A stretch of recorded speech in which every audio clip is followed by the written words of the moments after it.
and English. The slide itself shows today's lecture is about Sitopaladi Churan. Now the numbers, as you can see, these are increasing in order 1, 2, 4, 8, 16s, which represents the quantity of the ingredients used in Sitopaladi. As all of us aware that Sitopaladi has got 5 ingredients: Tvak, that is Dalchini, Ela, Velachi, Pimpali, that is Pippali, Vamshalochana, and Sharkara. Now, Tvak, that is Dalchini, is only one part, whereas Sharkara is 16 part. So for me, Dalchini is micro ingredient and Sharkara is mega ingredient. So for me, this Kalpa is like a very Sukshma, like nanotechnology of Ayurveda. 5,000 years back also, there was a nanotechnology. Even the letters also, they are in increasing size, and a zoom camera. Now this zoom lens describe many things. First thing, the increasing quantity of the ingredients, and very important thing,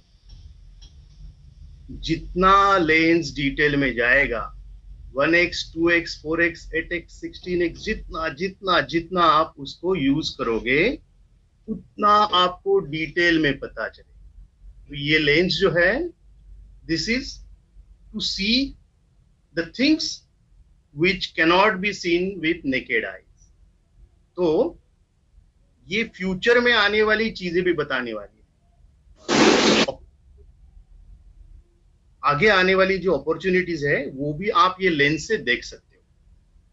also you can see a camera attached to this lens, rather the lens is attached to the camera, so you can capture a picture, you can process a picture, you can do alter changes in that picture, and you can use that picture. Now it means Sitopaladi चूर्ण के बारे में ग्रंथों में जो लिखा है उसके आगे भी कुछ है जो हम लोगों को जूम करके देखना है. जूम करने के बाद उसको आपको स्टोर करना है, उसको आपको प्रोसेस करना है, and then by altering it you can utilize it in many disorders.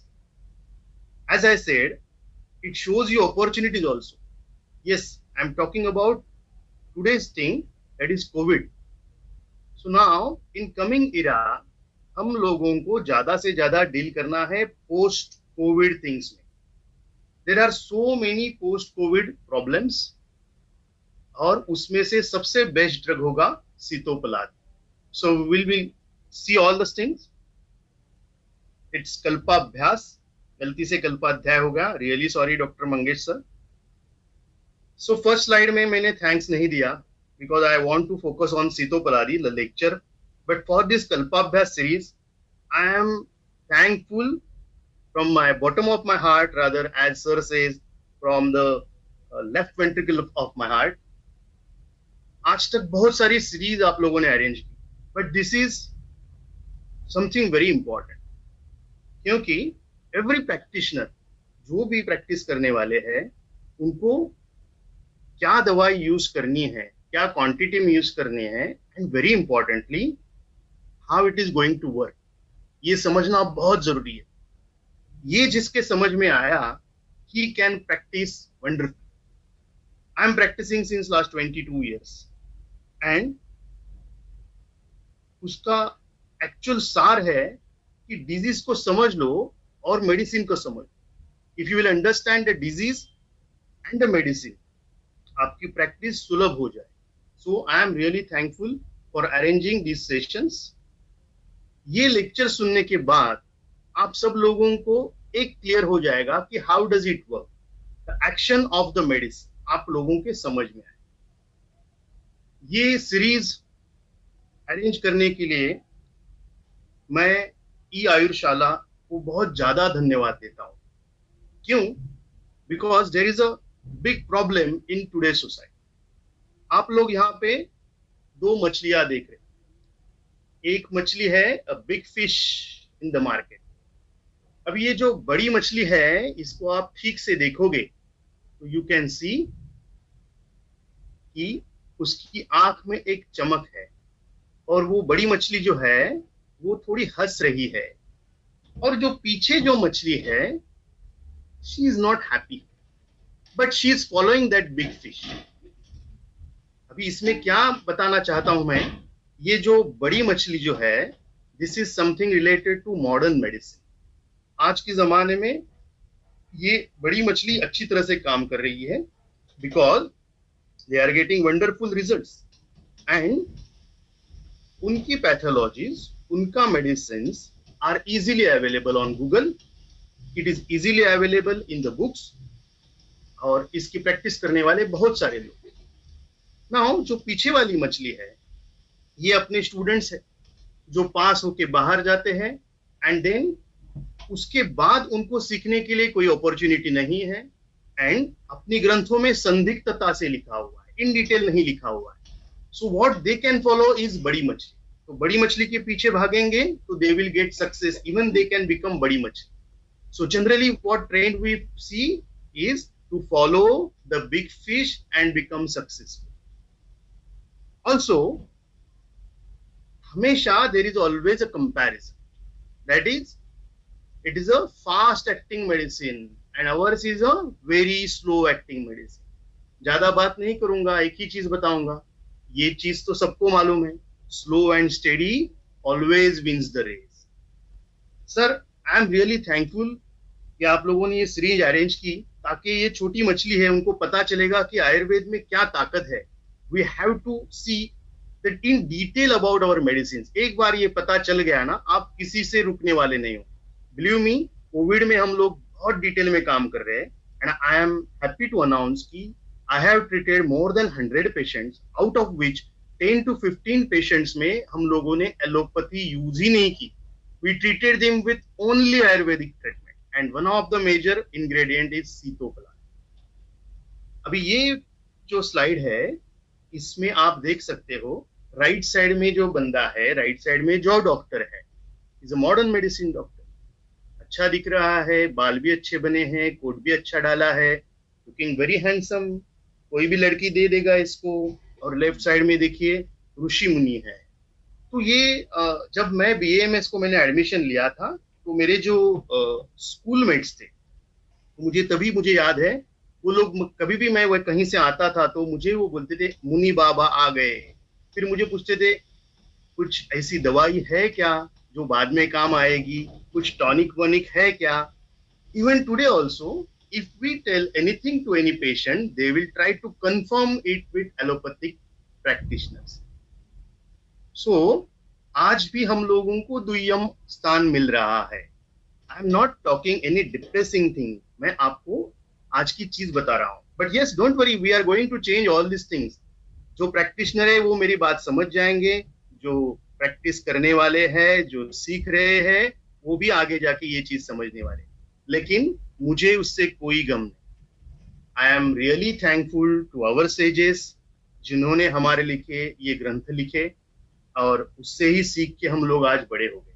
तो I am thankful to these all ग्रंथकर्तास। I am thankful to Dr. Mangesh Patil, Dr. Amit, and whole Ayurushala team for arranging this lecture. Now we'll start with our lecture, proper lecture. अभ्यासात प्राप्यते दृष्टि, अपने ग्रंथों में ही लिखा हुआ है। क्या कर रहा है देखो, खरगोश क्या कर रहा है, again and again again again he is doing the same thing, बार बार बार बार वही चीज कर रहा है। Practice makes man perfect.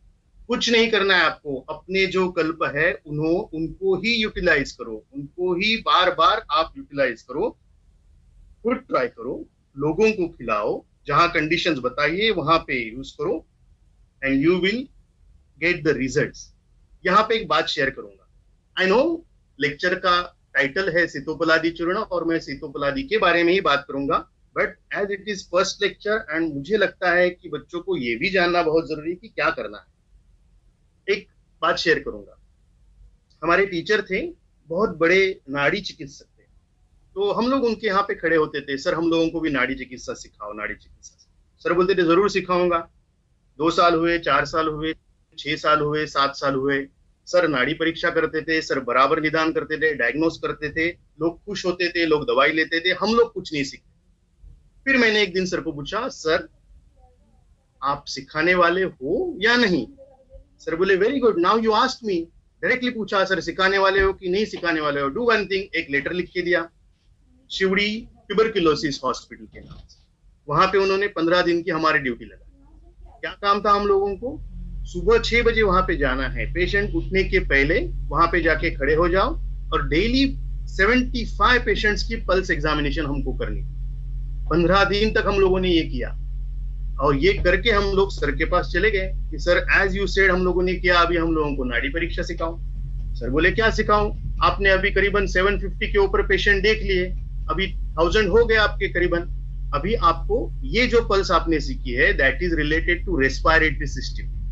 अभी इसके आगे कोई भी पेशेंट ये पल्स वाला आएगा तो you have to connect it with respiratory system. So अभ्यासात प्राप्यते दृष्टि, कंटिन्यूअसली एफर्ट्स, आपको धीरे धीरे पता चलेगा कि कैसा मेडिसिन, कौन सा मेडिसिन कहां पे काम, right? Once you practice the medicine slowly you will understand where the medicine works. Does it work on obstruction? Does it work on ग्रंथि, अर्बुद, ट्यूमर, या फिर सेल्युलर लेवल पे काम कर रहा है? हम लोगों को डिटेल में जा सकते हैं, ऐसे कोई जरूरत नहीं कि सिर्फ स्त्रोतोरोध और इसके ऊपर ही काम करना है, डिटेल में भी काम कर सकते हैं। तो कहीं सेल्युलर स्ट्रक्चर पे, कुछ लिम्फोसाइट्स पे कहाँ पे काम करता है, we can search it. Also कहीं संघ है, अति प्रवृत्ति है, उसके ऊपर कहाँ पे काम हो रहा है, so we can understand practicing our medicine. Now,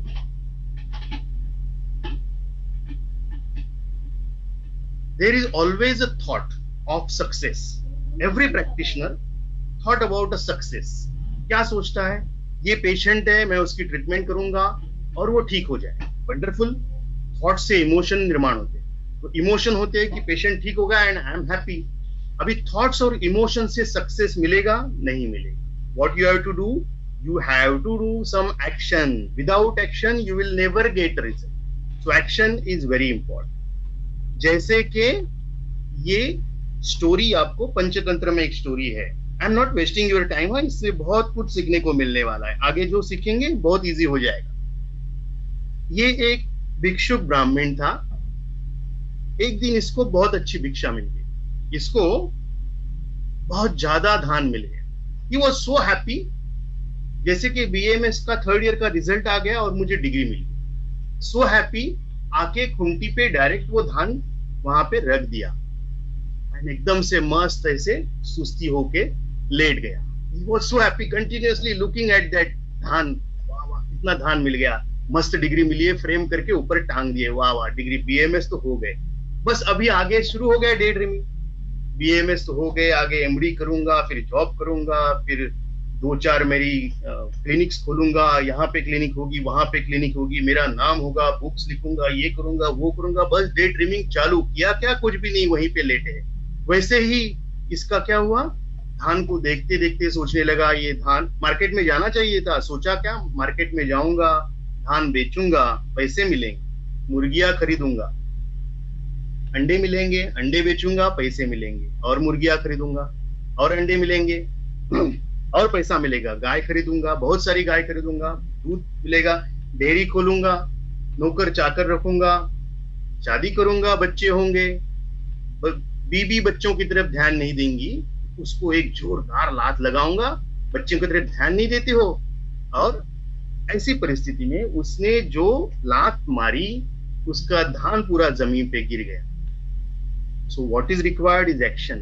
degree मिल गई, बस डिग्री मिल गई है, अभी क्या सो के बस सोचो उसके बारे में? नहीं sir, you have to do practice. A doctor without medicine cannot practice very well. सिर्फ नॉलेज होके फायदा नहीं, you should be having a proper medicine.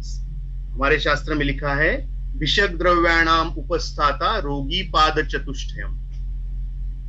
तो ये 4 चीजें हैं जिनसे ही चिकित्सा के चतुष्पाद बताए गए।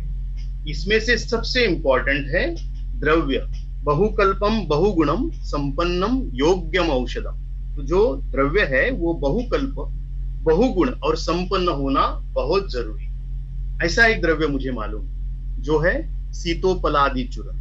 और ये इतनी जगह पे काम करता है, इट इज वंडरफुल, और बहुत जगह पे हम लोग इसको यूज कर सकते हैं। कोई भी द्रव्य समझने के पहले, कोई भी द्रव्य कहीं पे भी यूज करने के पहले हम लोगों को जो भी व्याधि है उसकी संप्राप्ति की जानकारी होना बहुत जरूरी है। संचय, प्रकोप, प्रसर, स्थान, संश्रय, व्यक्ति भेद, 6 स्टेप्स है जिससे संप्राप्ति बनती है। तो जो हेतु है, ये हेतुओं से संचय से प्रकोप होगा।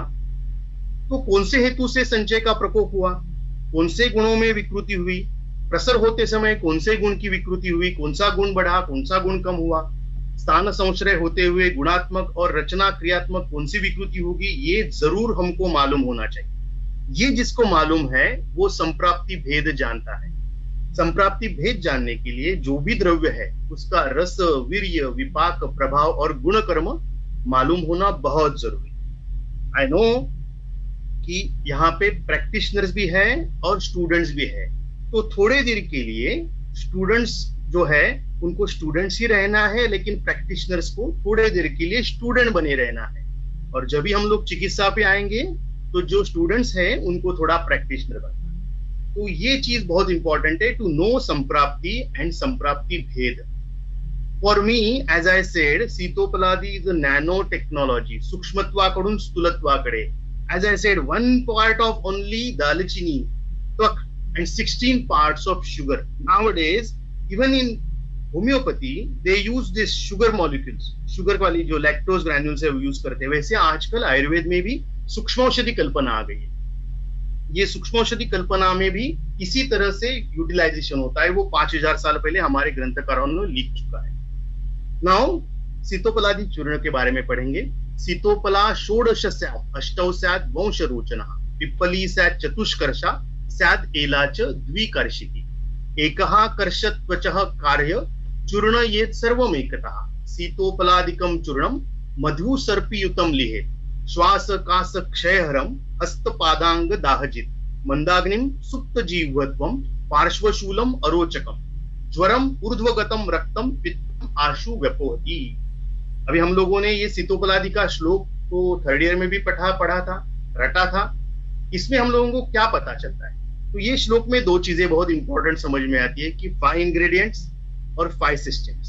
सीतोपलादि चूर्ण ये 5 सिस्टम्स पे काम करता है। कौन सी सिस्टम्स है?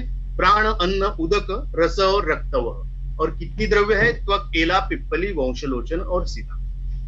थोड़ा सा इन डिटेल जाएंगे त्वक के बारे में। त्वक के बारे में ग्रंथों में लिखा है, उक्ता दारुसिता स्वादु, तिक्ता च अनिल पित्तवृत, सुरभि शुक्रला वर्ण्या, मुख शोष तृषापहा। इस तरह से काम करती है त्वक। दारुसीता, कटुका, तिक्ता, मधुरा च, तस्या विपाकः मधुरः, वीर्यं च शीतम्। दारुसिता तिक्त कटुत्वात् अग्निं प्रदीपयति, आमं च पचति, तिक्तत्वात् शैत्यात् रक्तं प्रसादयति, माधुर्यात रस रक्त शुक्रम च वर्धयति। ये बहुत इंपॉर्टेंट है। ये चीजें समझ लेंगे तो सीतोपलादि की लाइन ऑफ एक्शन समझ में आएगी। दारुसीता मधुर तिक्तत्वात् पित्तम, माधुर्यात वातम और तिक्तत्वात् कफम शमयति। ऐसे ही एला के बारे में। अभी ये बृहत एला के बारे में लिखा। एला रसे कटुका मधुराच, विपाके कटुका वीर्येण उष्णा। और हम लोग यूज करने वाले हैं वो सूक्ष्म एला। एला सूक्ष्म, कफ, श्वास, कास, अर्श, मूत्र, कुच्छहृत, रसे तु कटुका शीता, लघु वात हरि मत। पिप्पली के बारे में थोड़ा देखेंगे। पिप्पली दीपनी वृक्षा, स्वादुपाका रसायनी, अनुष्णा, कटुका स्निग्धा, वात श्लेष्म हरि लघु। पिप्पली दीपनी कंठ्याच, पिप्पली रेचनी हंती, श्वास कास उदर ज्वरान, कुष्ठ प्रमेह गुलमार्श, प्लीह शूल आम मारुता। आर्द्रा कफप्रदा स्निग्धा, शीतला मधुरा गुरुः, पित्त प्रशमनी सातु शुष्का, पित्ता प्रकोपणी। पिप्पली कटुका, तस्या विपाको मधुरः, वीर्यं उष्णं च, मधुरपाकित्वात् स्निग्धत्वात् सा वातं शमयति, कटु उष्णत्वात् कफं हन्ति, पित्तं च प्रकोपयति। पिप्पली, ये सबसे इंपॉर्टेंट बात है, पिप्पली द्रव्यांतरेण संयुक्ता अन्नस्य द्रवस्य शक्ति उत्कर्ष उत्पादयति इति योगवादी। तो ये छोटी छोटी चीजें ग्रंथों में है, इसका हम लोग किस तरह से यूटिलाइज करेंगे आगे देखेंगे। वंशजा बृहणी वृष्या बल्या स्वादी च शीतला तृष्णाकाश ज्वर श्वास क्षय पित्तास्त्र कामला हरेत कुष्ठम व्रणम पांडु कषाया वात कृच्छ्रजित। ये वंशलोचन के बारे में। वंशजा मधुरा कषाया च तस्या विपाको मधुरः वीर्यं च शीतम माधुर्यात् शैत्याश्च वंशजा पित्तम शमयति माधुर्यात् वातम कषायत्वात् कफम न वर्धयति। सीकता के बारे में, शर्करा के बारे में लिखा है। खंडस्तु सीकता रूपम सुश्वेतम शर्करा सीता सीता सुमधुरा रुच्चा वात पिस्तास्र दाहहृत मूर्छा छर्दी ज्वरान हंती सुशीता शुक्र कारण। आई एम अवेयर ये सब तो ग्रंथों में है सर, आप हमें क्यों बता रहे हैं? बताना जरूरी है क्योंकि इसको हम लोग चार्ट वाइज अगर रखेंगे तो हम लोगों को सीतोपलादि की एक्शन के बारे में बहुत सारी चीजें समझ में आए। तो हम लोग इसको चार्ट वाइज अगर करेंगे तो what we can see is रस जो है इसमें ज्यादा मधुर रस प्रदान और कटुतिक्त रस प्रदान है। वीर्य में शीत और अनुष्णता है। विपाक में मोर अबाउट मधुर है और जो गुण है वो सूक्ष्म लघु और स्निग्ध है। कर्म अगर हम लोग देखेंगे तो ज्यादा करके रस रक्त मांस मेद मज्जा और शुक्र धातु के ऊपर काम करने वाला ये कल्प है।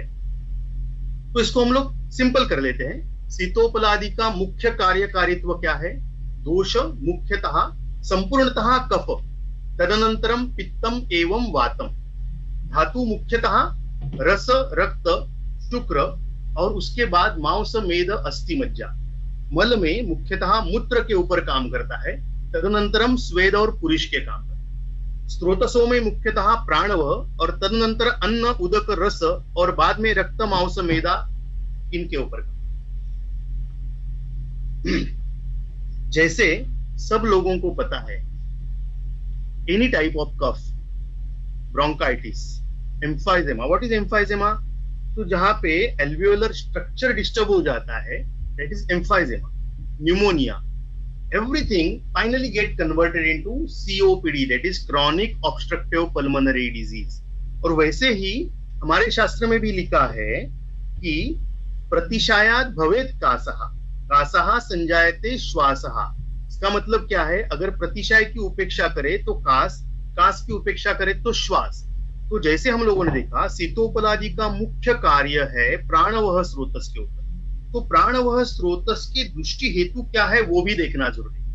क्षयात संधारणात रौक्षात व्यायामात क्षुदितस्य च प्राणवाहिनी दुष्यंती श्रोतांसी अन्यश्च दारुणैः। जैसे मैंने कहा ग्रंथों में हमेशा संदिग्ध लिखा हुआ है, यहाँ पे उन्होंने लिखा श्रोतांसी अन्यश्च दारुणैः। तो ये अन्य स्रोतस कौन से है? सिर्फ प्राणवह नहीं तो और कौन से स्रोतस है? तो श्वास की संप्राप्ति में हम लोग देख सकते हैं कफ उपरुद्ध गमनः पवनः विश्वगस्थितः प्राण उदक अन्न वाहिनी। तो ये अन्यश्च स्रोतांसी जो है वो उदक अन्न वह स्रोत है। दुष्ट स्रोतांसी दूषण उरस्तः कुरुते श्वासम आमाशय समुद्भवम। बहुत इंपॉर्टेंट यहाँ पे लिखा है आमाशय समुद्भवम। श्वास की उत्पत्ति जो है आमाशय से हुई है।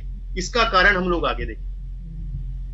अभी ये स्रोतस दुष्ट होने के लिए जो कारण बताए गए हेतु है वो अगर हम लोग देखें तो कास वृद्धा या भवेत श्वासो पूर्वेर्वा दोष कोपनैहि पूर्वेर्वा दोष कोपनैहि आमातिसार वमथु विष पांडु ज्वरैहि अपि रजो धूम अनिल मर्मघातात अतिहीम अंबुना। अतिहीम अंबुना, अतिहीत हम अंबुना यानी क्या? जो लोग फ्रीज खोल के डायरेक्ट फ्रीज के अंदर का जो पानी पीते हैं ना उनके लिए ये बताया गया है कि आपको आगे ध्यान रखना है क्योंकि प्राणवाही दुष्यंती श्रोताओं से अन्यश्च दारुणैः। ये समझने के लिए हम लोग कफ दोष के प्राकृत कर्म देखेंगे। कफ दोष के प्राकृत कर्म क्या है? स्नेहो बंधा स्थिरत्वम च गौरवम वृषताबलम क्षमा ध्रुतिर्लोभश्च कफ कर्मा विकार। आप यहाँ पे राइट साइड में जो देख रहे हो दैट इज एल्वियोलाई। ये जो बंच ऑफ ग्रेप्स जैसा दिख रहा है दैट इज एल्वियोलाई। और उसको अगर हम लोग कट करके देखेंगे तो you will see a surfactant layer. और ये जो सर्फेक्टेंट लेयर है वहीं पे अपना अवलंबक कफ काम करता है। वो क्या काम करता है? तो कफ दोष का प्राकृत कर्म जो है स्नेहो बंध स्थिरत्वम च, ये काम यहाँ पे होता है। तो ये काम अगर विकृत हुआ तो आपको आगे जाके श्वास नाम की विकृति होती है। अवलंबन कर कफ का कर्म क्या है? तस्य च एव अंबुकर्मणा कफधामनाम च शेषाणाम करोति अवलंबनम। अंबुकर्मणा यानी पानी का कार्य, इसीलिए इसमें प्राण, अन्न और उदक तीनों संस्थाएं एक साथ काम करती हैं। जब कोई आहार हम लोग खाते हैं तो मधुरावस्था सबसे पहले बनती है, अन्न संघात क्लेदनात्। तो वहां पे जो प्राकृत कफ बनता है, उसी प्राकृत कफ से ये सब बाकी जो कफ है उनका प्रीणन होता है। जैसे कि यहाँ पे जो सर्पक्टेंट है वहां पे कफ आमाशय से ही आता है, और इसीलिए पैथोलॉजी में लिखा गया है आमाशयो समुद्वार। ये हम लोगों को भूल करानी। थोड़ा सा प्रेजेंटेशन करने की कोशिश की है। यहाँ पे आहार में सबसे पहले हम लोग मधुरावस्था देखते हैं, जिसमें परिणाम अपद्यमान कफ की निर्मिति होती है। और ये परिणाम अपद्यमान कफ जो है, इसके ऊपर भौतिकाग्नि, पंचभौतिकाग्नि के संस्कार होके, जाठराग्नि के संस्कार, पंचभौतिकाग्नि के संस्कार होके परिणत कफ की निर्मिति होती है। और ये परिणत कफ जो है, प्राकृत कफ जो है, वो बाकी जितने भी कफ है, अवलंबक, श्लेषक, बोधक, तर्पक, इन्हीं सब कफों का ये पोषण करते हैं। जब हम लोगों ने कहा पूर्वोत्पन्न व्याधि हेतु, जो हेतु व्याधि हेतु बताए गए हैं, जैसे आमातिसार है या फ्रीज वाला पानी जैसे कहा, उनसे अजीर्णावस्था आती, और उसकी वजह से परिणाम अपद्यमान कफ निर्मिति जो है, उससे परिणत कफ ना बनते अपरिणत कफ बनता है। और ये जो अपरिणत कफ है, दैट इज विकृत कफ, यही जाके ये बाकी सब कफों का पोषण करता है। चीज थोड़ी समझने के लिए इजी भी है और क्लिष्ट भी है। सिंपल चीज समझने की कोशिश करिए। अगर आपका मधुरावस्था ठीक से नहीं होगी, अपद्यमान कफ निर्मिति से परिणत कफ ठीक नहीं बनेगा, तो प्राकृत कफ की जगह विकृत कफ बनेगा। स्रोतों की खुद की एक इम्यूनिटी रहती है, जो विकृत कफ है उसको एक्सेप्ट करना नहीं चाहती, लेकिन आशय अपकर्ष गति से finally they have to accept the things whatever they have, और वहां पे विकृतता निर्मित होती है। और इसीलिए हम लोग पैथोलॉजी देखते हैं। यहाँ पे हमारा सीतोपलादी चूर्ण काम करता है। हम लोगों ने पढ़ा है सीतोपलादी चूर्ण जो है वो दीपन और पाचन का उत्तम कार्य करता है। तो यहाँ पे सीतोपलादी चूर्ण का अगर हम लोग यूज करते हैं तो वो भौतिकाग्नि के ऊपर कार्य करके, जठराग्नि के ऊपर कार्य करके परिणत कफ की निर्मिति करेगा। साथ ही साथ में सूक्ष्म स्रोतोगामी होने के कारण बाकी सब जगहों पे जो कफ है उनको भी दीपन पाचन करके सुधार करेगा और परिणत कफ को वहां तक पहुंचाएगा। और डिटेल में देखेंगे, जैसे यहाँ पे वी कैन सी ब्रोंकाइटिस है या फिर न्यूमोनिया है, यहाँ पे सीतोपलादी चूर्ण की एक्शन होके वहां पे जो अवलंबक कफ विकृत बना है उसको करेक्शन किया जाता है और प्राकृत कफ को वहां पे पहुंचाया जाता है। इसका मतलब क्या हुआ? तो सीतोपलादी चूर्ण जो है, खुद जो सीतोपलादी है वो कटु तिक्त मधुर रसात्मक, शीत अनुष्ण वीर्य और स्निग्ध लघु और सूक्ष्म कर्म गुण होने के कारण कफ को बैलेंस करता है। कफ के गुणधर्म जो है स्निग्ध, शीत, गुरु, मंद, श्लक्ष्ण, मूर्छन और स्थिर, इनको बैलेंस करने का काम सीतोपलादी। अभी ये जो कफ है इसको हम लोग श्लेष्मा कहेंगे, क्योंकि यही प्राकृत शब्द है श्लेष्मा। तो बॉडी में, शरीर में कहीं पे भी ये जो श्लेष्मा अपना कार्य कर रहा है, कहीं पे भी विकृति आती है तो सीतोपलादी सूक्ष्म स्रोतोगामी होने के कारण शरीर में कहीं पे भी कफ विकृति, श्लेष्मा विकृति हो तो उसको करेक्ट करने का काम करता है। ये जो स्लाइड है इसको हम लोग देखने की कोशिश करेंगे। आज तक हमने देखा है कि कोई भी चीज बनती है तो किसी दूसरी चीज से बनती है, और दूसरी चीज बनते समय वो पहली चीज खत्म हो जाती है और उससे दूसरी चीज निर्मित होती है, या फिर उसमें ट्रांसफॉर्मेशन होके फाइनल चीज बनती है। शरीर एकमेव ऐसी चीज है जिसमें एक धातु अपना धातुत्व बचा के दूसरी धातु की पूरी तरह से निर्मिति करता है। जैसे रस से रक्त पूरी तरह से बना, रक्त से मांस बना, मांस से मेद बना, मेद बनते समय मांस वहीं पे रहा। तो ये पूरी तरह से धातुओं की निर्मिति होती है, और यही सीतोपलादी चूर्ण का कार्य है। ये 1, 2, 4, 8, 16 इस हिसाब से पंचमहाभूत पृथ्वी, आप, तेज, वायु, आकाश को रिप्रेजेंट करता है, पंच तन्मात्राओं को रिप्रेजेंट करता है, और सप्त धातुओं का पोषण करता है। रस, रक्त, मांस, मेद, अस्थि, मज्जा और शुक्र, सातों धातुओं का पोषण करने का इसमें प्राबल्य है। पंचमहाभूताग्नि और सप्त धातुआग्नियों को ये दीपन चिकित्सा करके उनको भी करेक्ट कर सकता है। Now the main part of today's topic, Sitopaladi चूर्ण के बारे में पढ़ा, लेकिन उसको यूज कहां करना।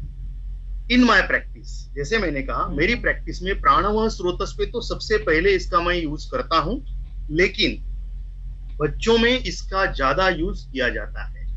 मेरे लिए सीतोपलादी चूर्ण गो माता या माता से कम नहीं। क्यों? क्योंकि जितने भी शिशु है, जितने भी स्कूल गोइंग बच्चे हैं, उनमें सीतोपलादी सप्त धातु वर्धक काम करता है। आजकल एक चीज बहुत फेमस हुई है, पुष्य नक्षत्र पे स्नेहपान, पुष्य नक्षत्र पे, एक्सक्यूज मी,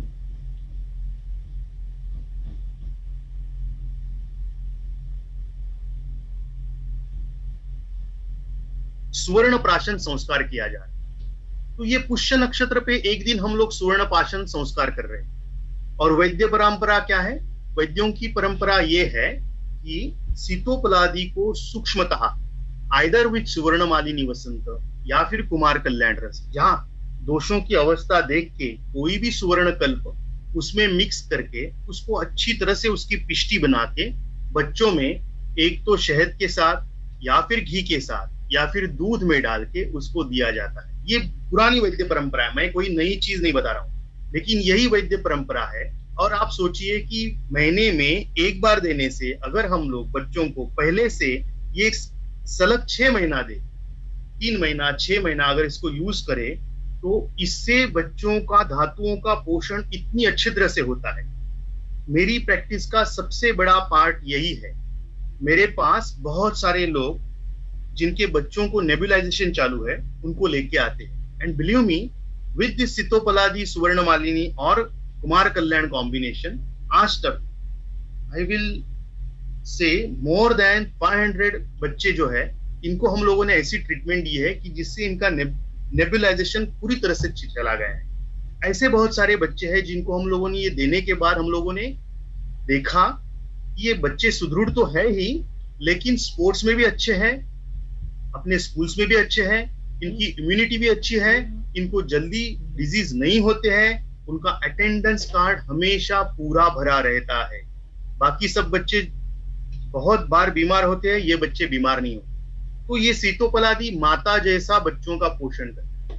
ग्रोथ में बहुत इंपॉर्टेंट है, हाइट बढ़ाने के लिए, वेट बढ़ाने के लिए इसका बहुत ही अच्छा यूटिलाइजेशन हम लोग कर सकते हैं। अभी जैसे मैंने कहा कि हम लोग सीतोपलादी को सुवर्ण मालिनी वसंत या फिर कुमार कल्याण रस के साथ युक्त कर सकते हैं, वैसे ही अपनी प्रतिभा शक्ति से आप उसको अलग अलग चीजों के साथ मिक्स करके उसको यूज कर सकते हैं। हम लोगों ने जब शास्त्र की परिभाषा पढ़ रहे थे, तब हम लोगों ने देखा पिप्पली जो है वो योगवाही है। देखो, शास्त्रकारों ने रचना जो की, पहले लिखा त्वक, बाद में एला, चतुर्थ में वंशलोचन और पंचम में शर्करा, और बीच में रखी है पिप्पली। ये जो पिप्पली है ये योगवाही है, अन्न संघात करते समय योगवाही है।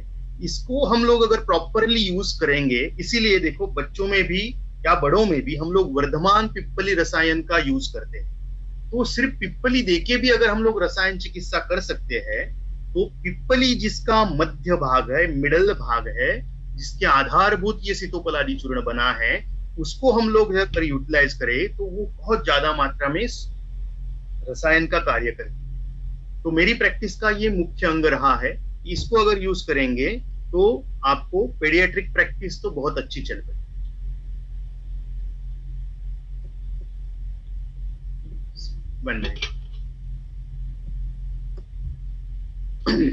सीतोपलादी चूर्ण कौन से काल में देना चाहिए? तो सबसे इंपॉर्टेंट प्राण और उदान, ये 2 टाइम सीतोपलादी देने के लिए सबसे अच्छे बताए गए। तो प्राण काल जो है प्राण वायु के लिए, उदान काल जो है उदान वायु के लिए, और कफ का काल भी। इसलिए इसी काल में अगर हम लोग उसको यूज करेंगे तो उसके ज्यादा फायदे होते हैं। लेकिन अगर किसी को शुष्क वातज कास है तो उसको मुहुर मुहुर भी हम लोग उसको लेह बना के उसका दे सकते हैं। अनुपान, सीतोपलादी चूर्ण के शास्त्र ग्रंथ में लिखा हुआ है कि उसको शहद और घी के साथ देना चाहिए। तो शहद और घी समान मात्रा में यूज ना करके एक कोई आधा चम्मच एक पूरा चम्मच ऐसे मिक्स करके आप यूज कर सकते हो, या फिर दूध के साथ दे सकते हो, गर्म पानी के साथ, या अदरक स्वरस के। इसके अलावा भी हम लोग बहुत सारी चीजों के साथ सीतोपलादी का यूज कर सकते हैं। आगे हम लोग उसको देखेंगे। मात्रा कितनी देनी चाहिए, मैंने जैसे कहा ये सूक्ष्म है और कम मात्रा में भी उसका फंक्शनिंग बहुत बड़ा है, तो इसको 1 से 3 ग्राम तक भी हम लोग यूज कर सकते हैं। तो मिनिमल 1 ग्राम, मैक्सिमम 3 ग्राम, कभी कभी हम लोगों ने 5 ग्राम तक इसका यूटिलाइजेशन किया हुआ है। Coming to the next slide, ये महाशय है डॉक्टर अलेक्जेंडर फ्लेमिंग।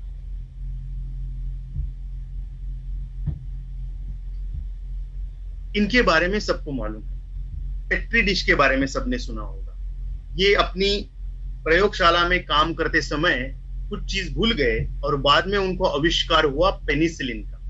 और नीचे जो महाशय बैठे हैं पेड़ के नीचे, वो है न्यूटन महाशय। इनके सामने एप्पल गिर गया और उनको ग्रेविटेशन की खोज हुई। ऐसे ही कुछ खोज मुझे भी हुई, लेकिन मेरा नाम कहीं नहीं लिखा गया। ठीक है, कोई बात नहीं, हम लोग कभी कहीं लिख देंगे नाम। एक केस आज बताऊंगा जिससे मुझे सीतोपलादी चूर्ण से प्यार हो गया और मेरी प्रैक्टिस का मुख्य अंग सीतोपलादी चूर्ण। So I will read it.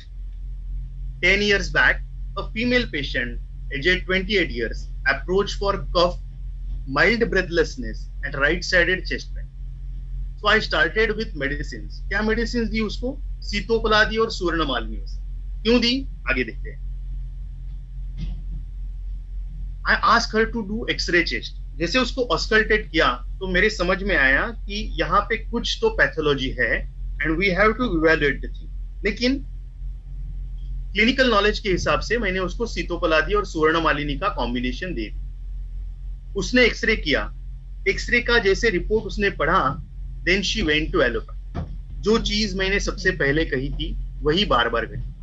10 साल पहले की बात है, यानी मेरी प्रैक्टिस को करीबन 12 साल हो गए थे। उसके बाद भी अगर आपको एक्सरे में कोई पैथोलॉजी दिखती है, एमआरआई में कुछ भी दिखती है, तो पेशेंट्स को लगता है कि हम लोगों को मॉडर्न मेडिसिन के पास जाना चाहिए ताकि हम लोगों को अच्छी treatment. The same way she went to allopath with the x ray and then she was advised to do blood test and HRCT test. She was diagnosed with pleural effusion. सब कुछ करने के बाद they have decided a pleural aspiration, exudate और transudate देख ले कि नहीं, it was planned the next day. उसको ऐसे लगा कि ये डॉक्टर मुझे ट्रीट कर रहा है तो I should tell him, मैं जाके उसको बताऊं। One day prior to pleural tapping, she came to clinic and informed me about it. As per discussion, she was consuming all medicine since last 4 days and she had no complaints of cough, dyspnea और chest pain. 4 दिन से ये सब investigation चालू थे, लेकिन उसने sincerely मेरी दवाई खाई और उसको कोई भी चेस्ट पेन नहीं था, कफ नहीं था, डिस्निया नहीं। ये प्लूरल एफिजन होता क्या है और क्यों होता है?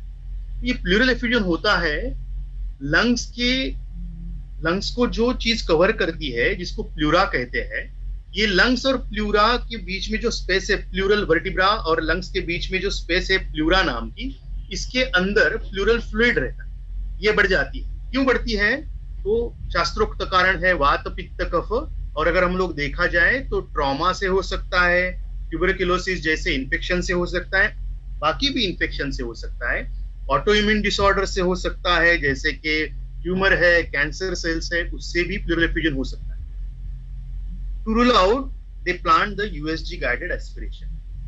Next day the patient with her husband visited again and informed me that during the procedure while doing USG they could not find pleural effusion. It was rechecked again and again. I received a call from a allopathy MD medicine regarding this कि sir आपने क्या medicine दिया था जिससे ये plural एफिजन चला गया, और वो भी 4 दिन में। आशुकारी योगवाही। मैं भी सोचता ही रहा कि मैंने जो दिया था इससे मैं ये इफेक्ट सोच नहीं रहा था, क्योंकि आयुर्वेद जो है वो कछुए के समान है, यही तो हम लोगों को पढ़ाया गया है। तो ये रैबिट के जैसा इतना फास्ट एक्टिंग कैसा हुआ, सोचता ही रहा। और मुझे फिर समझ में आया ये चीज सबने समझने जैसी। As I said, pleural space जो है विसरा और पैराइटल स्पेस के बीच में है, और जिसमें फ्लूइड आती है, जो विसरल आर्टरीज है या फिर जो थोरैसिक आर्टरीज है, उसके यहां से उसमें जो द्रव है वो द्रव वहां पे आ जाता है, और उसका ड्रेनेज जो है वो लिम्फेटिक सिस्टम से होता है। और फिर मेरे समझ में आया मेरी दवाई कहाँ पे काम कर रही थी, तो कटुतिक्तत्वात् स्रोतोरोध विनाशयति। मेरी दवाई ने जो लिम्फेटिक सिस्टम में जो स्रोतोरोध था उसको नष्ट कर रही थी, और मधुर विपाकित्वात् स्निग्धत्वात् अति प्रवृत्तिम शमयति। Very simple and very important thing to understand. स्रोतोरोध और अति प्रवृत्ति दोनों के ऊपर काम करने वाली ये चीज है, और उसकी वजह से जो भी इंफेक्शन था उससे जो प्लूरल एफ्यूजन बन रहा था वो बॉडी में एब्जॉर्ब होना शुरू हुआ। ना के पहले मुझे ऐसे लगा कि स्वर्णमालिनी वसंत है तो खरपर है उसमें, तो उसकी वजह से वो उसका शोषण हुआ क्या, लेकिन नहीं। अपनी दवाइयां जो है वो बॉडी को सिस्टम जो है, जो बॉडी हिमोस्टेसिस मेंटेन करना चाहती है अपनी रेगुलेटरी सिस्टम से, जब वो नहीं हो पाती, क्यों नहीं हो पाती, अति प्रवृत्ति संगो वा सिराणाम ग्रंथयोपि वा विमार्ग गमनम चापि स्रोतसाम दुष्टि लक्षणम। तो ये जो चीजें हैं इनको करेक्ट करने वाली दवाई अपनी है। और कटुतिक्तत्वात् स्रोतोरोध का नाश किया, मधुर विपाकित्वात् स्निग्धत्वात् अति प्रवृत्ति का शमन किया, और I got the wonderful result. फिर मैं रुका नहीं, मैं वाईएमटी का स्टूडेंट हूँ, तो रिसर्च तो मेरे यानी सेल सेल में है, सूक्ष्म स्रोतोगामी हो चुका है। मैंने बहुत सारे पेशेंट्स प्लूरल वाले किए, एंड आई नोटिस्ड कि ये दवाई बहुत अच्छी तरह से काम करती है। फिर हो गया मेरे लिए यूरेका, योजकस्तु दुर्लभः। अभी जो है जैसे मैंने कहा, ये लेक्चर सुनने के बाद बहुत सारे लोगों को लगेगा कि सीतोपलादी सिर्फ इतनी ही जगह पे काम करती है क्या? नहीं, आपको क्या समझना है, आपको ये समझना है कि सीतोपलादी कैसे काम करती है। एक बार आपको ये समझ में आया तो जहां जहां पे वैसी पैथोलॉजी आपको दिखेगी वहां वहां पे सीतोपलादी काम करेगा, ना के ग्रंथों में लिखा है वैसे ही करेगा। तो योजकस्तु दुर्लभः। फिर मैंने सोचा कि यही चीज तर्पक, बोधक, अवलंबक, क्लेदक, श्लेषक, जहां जहां पे कफस्थान है वहां वहां पे इसी तरह की जो पैथोलॉजी है वहीं पे ये काम करेगी। और मैंने आगे काम किया। आई treated successfully more than 15 patients on record. ऐसे मेरे पास बहुत सारे पेशेंट्स हैं जिनका मेरे पास आज रिकॉर्ड नहीं है। We are in search of it to publish it. Mild to moderate joint effusion वाले जितने भी पेशेंट है, शोल्डर जॉइंट वाले, specifically I will say shoulder joint वाले, and some cases of knee joint effusion, वहां पे मैंने सिर्फ स्वर्णमालिनी की जगह पे बृहद्वाच चिंतामणि को यूज किया।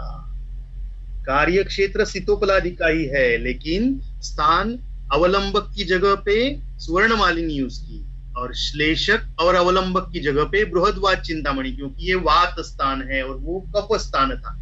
चीजें छोटी छोटी समझने जैसी। उसमें और एक चीज समझ लीजिए कि नी जॉइंट एफ्यूजन में इतने रिजल्ट्स नहीं मिले जितने शोल्डर जॉइंट में मिले। क्यों?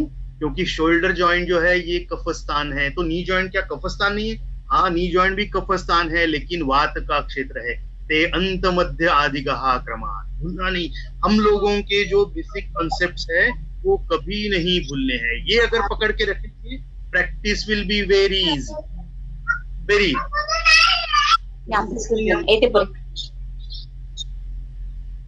यहाँ पे सोचना क्या है, रिकवरी फेज। पहले तो हम लोग देखेंगे अवलंबक श्लेष्मणः